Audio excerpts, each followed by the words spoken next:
Hello friends, இன்றைக்கி ஒரு நல்ல கறி குழம்பு மாதிரி ஒரு சமையலை தான் பார்க்க போகிறோம். என்னென்னா உருண்டை குழம்பு, பருப்பு உருண்டை குழம்பு. இது ஆல் டைம் ஃபேவரெட் சொல்லலாம் வெஜிடேரியனில். ரொம்ப நல்லாவே இருக்கும். இதுக்கு வெங்காயம், தக்காளி, சோம்பு, பச்சை மிளகா, கருவேப்பிலை, கொத்தமல்லி, சின்ன வெங்காயமும் கொஞ்சம் எடுத்து வச்சுருக்கேன்.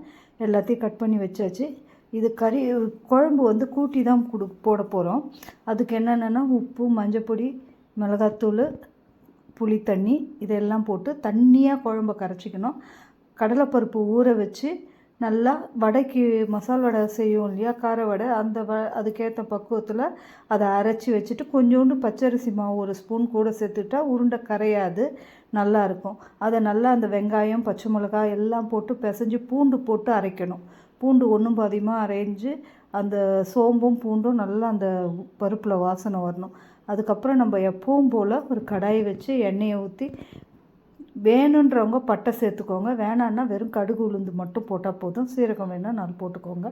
நான் ஒரு பட்டை துண்டும் ஒரு சின்ன லவங்க பீஸும் போட்டிருக்கேன் ஃப்ளேவருக்கு. சோம்பு, பச்சை மிளகாவே நல்லா நச்சு போட்டு வெங்காயம் வதங்கினதுக்கப்புறம் தக்காளியை வதக்கி கூட்டி வச்சுருக்கிற குழம்பை எடுத்து ஊற்ற போகிறோம். ரொம்ப தண்ணியாக இருக்கணும், ஏன்னா வேகமாக கட்டி ஆகிடும்.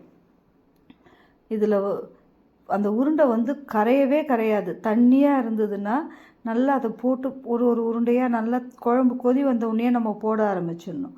போட்ட உடனே மூடி வச்சிட்டோம்னா அழகாக அந்த உருண்டை வெந்து வரும். குழம்பு அப்படியே தேன் மாதிரி சுண்டிடும்.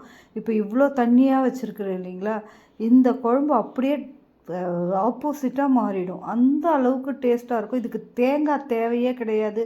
ஓவர் கரம் மசாலா எதுவும் இருக்காது, நார்மலாக இருக்கும். ஆனால் டேஸ்ட் வேறு லெவலாக இருக்கும். இந்த உருண்டை நான் மீடியம் சைஸாக தான் பிடிச்சிருக்கேன். இந்த உருண்டையை அப்படியே மொத்தமாக பிடிச்சி வச்சுட்டு லைனாக ஒன்று பின்னாடியே போட்டுடலாம். நீங்கள் ஆவி கட்டி போடணும் இட்லி பாத்திரத்தில், அதெல்லாம் எந்த கதையுமே இதில் வேண்டாம். நான் செய்கிற மாதிரி போட்டு பாருங்கள், ரொம்ப கிளாஸாக இருக்கும். இப்போ இந்த உருண்டைங்களை கொதி வரும்போதே போட்டுட்டோம்னா மூடி வச்சிடணும். மூடி வச்சதுக்கப்புறம் அது பார்த்து கொஞ்சம் ஒரு 5 நிமிஷம் அப்படியே அசையாமல் விட்டுருங்க. அது வெந்து கரெக்டாக மேலே எலும்பிடும். நம்மளுக்கே நல்லா தெரியும். அந்த கொதிக்கும் போது வர வாசனை சூப்பராக இருக்கும். எப்போவுமே இந்த கரம் மசாலா ஐட்டம் சமைக்கும்போது சோம்பு போடும்போது சோம்பும் ஒரு பச்சை மிளகாவையும் நல்லா நச்சிட்டு தூள் பண்ணி எண்ணெயில் போடுங்களேன். அந்த வாசனை அந்த குழம்பு ஃபுல்லாகவுமே இருக்கும். ஒரு பிரிஞ்சி சாதம் பண்ணாலும் சரி, தக்காளி சாதம் எதுவாக இருந்தாலும்.